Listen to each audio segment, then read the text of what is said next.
What I'd like to pivot now and go even deeper now that we've gotten to know Alex, his background, his mindset, strategy, beliefs, the skills you've developed over the year, and how you've been able to really produce a lot of success leveraging YouTube and all it has to offer.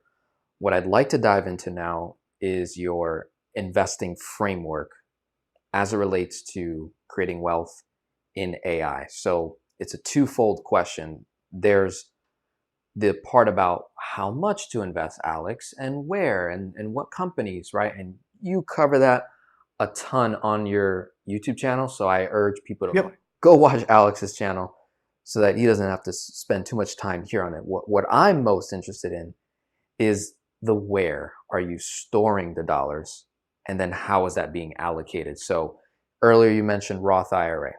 I'm a big fan of Roth IRA. Are there other kinds of financial vehicles, accounts, setups that you're using as our starting point? So I'd like to get that understood. And then you can talk to us about maybe the allocation of either the ideal portfolio, or you can just say, look, this is what I do, not investment advice. This is what I do. Yeah. So first of all, I want to make it clear, I am absolutely unqualified to give financial or investment advice of any kind. Not a financial advisor, never claimed to be, and I cannot and will not give financial advice, right? So everything I'm about to say is absolutely my and only my opinion, and it's just an opinion of, a guy who's in his late 30s, has no children, and has like a stomach for risk, maybe not an appetite for it anymore, but like can handle risk for long stretches of time, right? So massive grain of salt on everything I'm about to say, right? Okay. So I have a Roth IRA. I always max allocate that. I have a traditional IRA. These are leftovers from my time in my W-2. Okay. So I always allocate to those first, just because they grow tax-free, right? So it's like, that's where I want to like store as much of my wealth as I can. And then everything after that just goes into a standard Fidelity brokerage account. There's no like magic other than I have a holding company, the nuances of which we probably don't care about, but it's just because I'm both an investor and a financial YouTuber. So there's some like deconfliction that has to get done between how I buy stocks, when I buy stocks, which stocks I buy, versus like when I talk about them online. Oh, really? Yeah, there's some like stuff that you really want to like make sure you're doing or not doing when you're like, if you make a video that moves the market and you're buying stocks and then making videos right after it. Exactly. Yeah. Dude, how do these other creators do it? Like the Graham Steffans and Andre Jix, and where they're like, boom, buy this, or I'm buying this right now. Yeah, like it's an interesting question that I don't know the legal answers to. Okay. So I stay away from it all. So like here's how I can tell you how I protect myself from any of that stuff, right? Please do. I talk about very big companies where it's very clear that little old me is not moving Nvidia stock, right? Like that's a $4 trillion company. If I move it 1 penny, it's like I have a superpower, right? That's incredible. So that's one thing, is I cover very non-volatile like investments for the most part.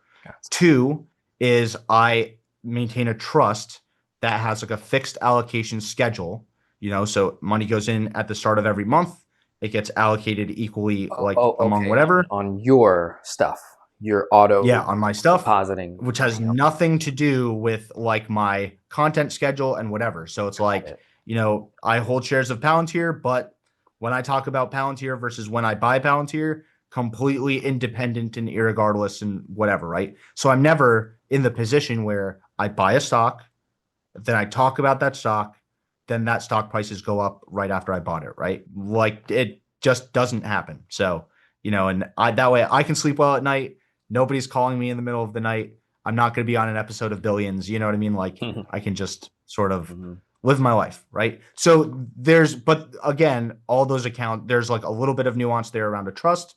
Other than that, it's like the Roth IRA, the traditional IRA, and then the Fidelity account, the traditional standard brokerage account. The traditional IRA, is that a Roth, like 401k or 401k? Yeah, but Roth, because you said tax-free growth in the traditional IRA, or is it tax deferred on that one? Sorry, it's tax deferred. Okay, thank you. Appreciate it. I wanted to clear. Sorry. Okay, yeah. Cool. Yeah, got it. So we got a traditional IRA that's tax deferred growth because that's from your career that you just keep feeding into.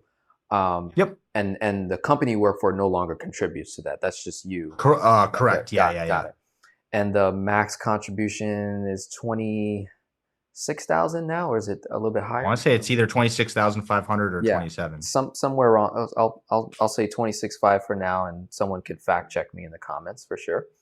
Um, and then you got the brokerage account, which doesn't have any limits. So we're literally just talking Right. about, And then the Roth, I think the Roth is 7 right yeah, now. yeah, Roth is 7. Yeah. Yeah, yeah. Let me ask you this. You are a married man now, so congratulations. You and I both got married on the same exact day in Yeah, 5. hilarious. It's amazing. Yeah. So Same day. that's pretty cool. When it comes to your wife, are you leveraging anything on her in terms of like accounts, for example, like a Roth IRA, like funding hers, or do you do anything like No, that? so she works for the government, so she has her own set of funds she like her retirement can invest in. So I took a look with her once and I was like, "Hey, out of these 3 funds, this is the one I would pick based on your age and your risk tolerance and the kind of goals you have for retirement." We have a joint Robinhood account together, so yet another brokerage account, Okay. but it's just like a place. So this is not a plug for Robinhood. It just happens to be a Robinhood Gold account. The nice thing about Robinhood is it's like a high yield like cash account for the cash in that account. So in like the same one account, we have like high yield savings and our investments that we both have access to. So it's like we kind of just killed 2 birds with 1 stone, which is why we did that. But yeah, I don't we just do that together because Okay. that's how we combine finances, you know what I mean? Very helpful. Okay, so Roth, traditional IRA brokerage account.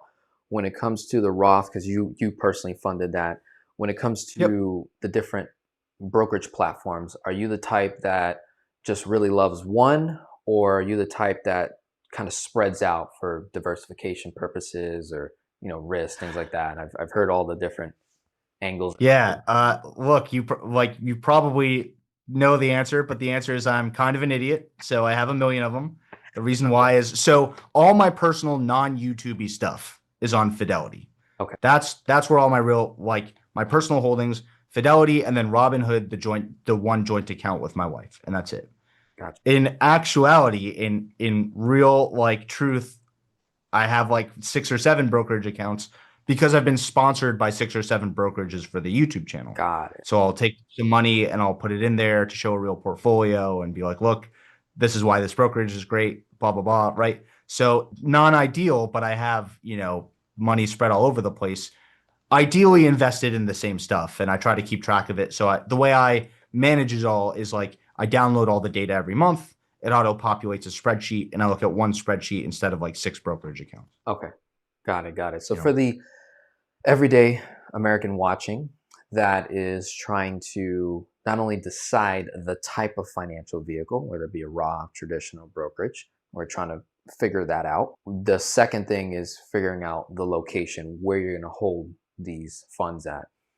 Would from your point of view, is it just a matter of, hey, you can pick any one of these out of a hat and you, they have all pretty good reputation, or is it a select few that you would say, or is there a process that you would encourage someone to do to vet maybe a brokerage before saying yes? yeah. I think the best brokerage is the one you're going to stick to. For me, like just because I've been on Fidelity so long, Fidelity is who my employer, MIT Lincoln Laboratory, used. Okay. So like we all got a Fidelity account as part of our retirement, whatever, right? So I started on Fidelity. I really like them. Turns out they're incredibly reputable. They've been around forever. Can't say highly enough about them.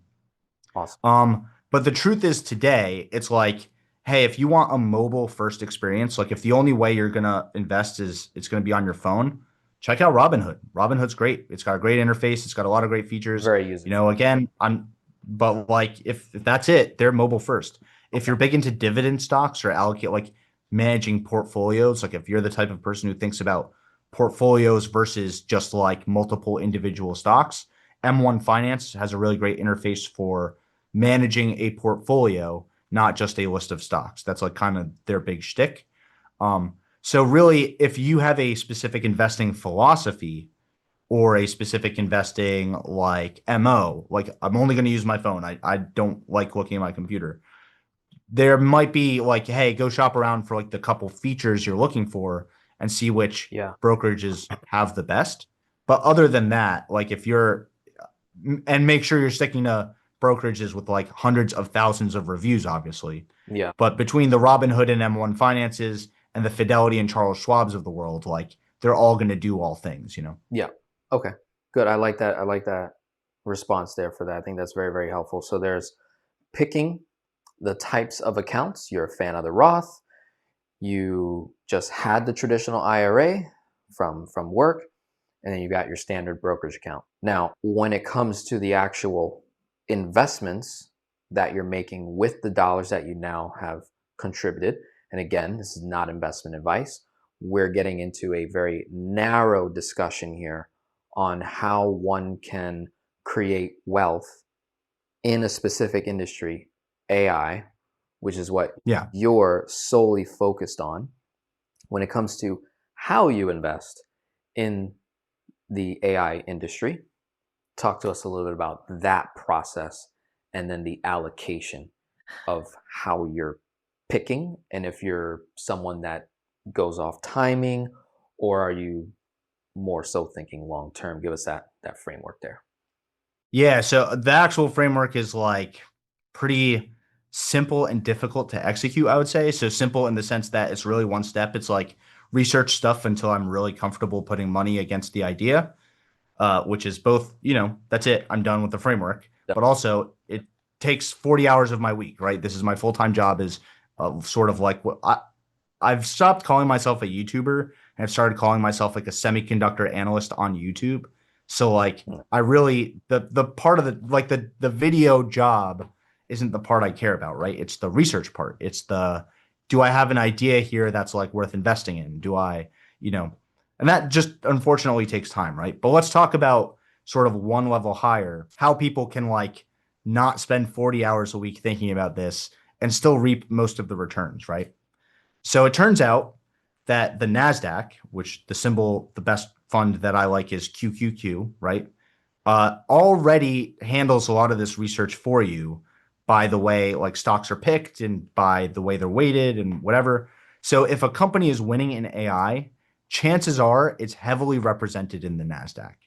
And if you go back in time and you look at the NASDAQ versus the S&P 500, I can't remember the exact numbers for 2025 or whatever, but like in the last 15 years, it's beat the S&P like 13 of those 15 years, right? The QQQ. The reason the QQQ, yeah. So I'm talking about QQQ versus SPY would be the equivalent S&P 500 tracking fund, right? Yeah. So very standard. Anyone can and should own these funds. They're both great funds, right? SPY represents the S&P 500. NASDAQ 100 is represented by the triple Qs, is how we call them. Yeah. And the top 100 companies in the world, but with a focus on tech, or no? Yeah, it's like not exactly like that. I actually can't remember if like it includes international right now, for example. Okay. I know it doesn't include finance. So like one of the things, you know, S&P is top 500 US publicly traded companies. Yeah. And Based off revenue. yeah, and it's like, Yeah. huh? Based off revenues of the company, because Based off market cap, Oh, pure market cap, Okay, pure got it. size, right? Okay, So like nothing to do with the revenue. Well, I think they have to be like profitable. There's like a few other, you know what I mean? Yeah. Free cash flow positive, market cap, blah, blah, blah. The NASDAQ has additional requirements. For example, you can't be a finance company. So there's no banks in the NASDAQ, right? Bank of America, Chase, JP Morgan Chase, blah, blah, blah. Okay. The reason that ends up working really well is the companies floating to the top of the NASDAQ tend to be very tech heavy because tech has the highest margins, right? So like if you're creating something that can be replicated for free, right? Like copying, pasting code and like selling the same code software to like thousands and thousands of businesses, you're going to float to the top of the NASDAQ because your market cap is going to be high and you're not going to be a bank. You're going to be a tech company. Yeah. And I'm oversimplifying, but the point I'm making is I only outperformed the NASDAQ, it turns out, by like 2 or 3% a year, which is actually incredible. Like that's really good results, but it doesn't justify spending 4 hours, 40 hours of your week doing it. You know what I mean? Okay. Like if I didn't make a business out of doing it and I was just doing it for myself, I would be the biggest fool on the planet to Yeah, spend all this time. You know what I mean? because someone To eke out like 3% above the NASDAQ, right? exactly, they would be like, dude, just buy the QQQ. Like Just buy the QQQs and that's enjoy your life. You're free, okay. right? Like, so I happen to love the research. Like it's my master's degree is in it. I have years of experience in it. Like this is stuff like I'm really passionate about personally. Like I spend my free time building spreadsheets and playing board games and optimizing like Dungeons and Dragons stuff, right? Like my personality just lends itself very well to building financial models, thinking about the future, getting emotionally invested in technology, thinking about AI, playing with AI in my free time. If you're not that kind of person, drop some money in the queues and go live your life. Go enjoy your children. Go take that vacation. Never think about the stock market ever again, right? Allocate to the QQQ every month. If you want to take less risk, can't recommend the S&P 500 enough. Maybe do something. So like the old advice on the street used to be 60-40 portfolio, right? Correct. 60% stocks, 40% bonds. Mhm. I believe that model is kind of dead. Sorry, I do have a 15-minute warning, just so you know. Okay.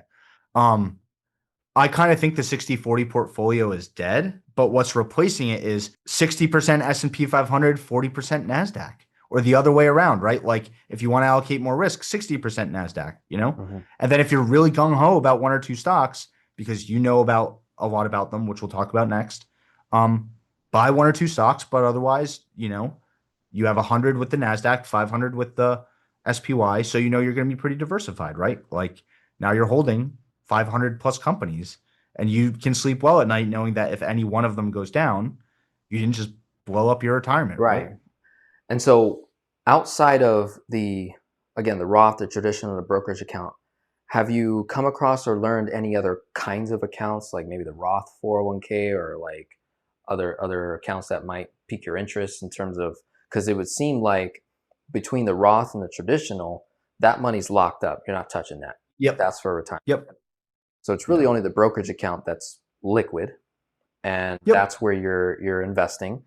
And it sounded like on the hedge side of things. So if I asked you, how do you hedge your money or protect what you're investing in, is it purely the confidence and research that you're doing, or is it something like purchasing the QQQ or just having a certain amount of money in a high yield savings tucked away off to the side? Yeah. Okay. I see. Yeah. So like from a risk management Yeah, how perspective, do you right? de-risk what you're doing if someone wants to like follow the suit? From a risk management perspective, right? There's lots of different ways to think about it. So the traditional advice that like people will give you is like, oh, make sure you have a diversified stock portfolio and make sure that if you're putting $1 in Nvidia, you put $1 in Costco or Walmart because they're fundamentally different businesses. I think that's fine. That's not really the way I invest. So like I diversify across asset classes, not across stocks themselves, right?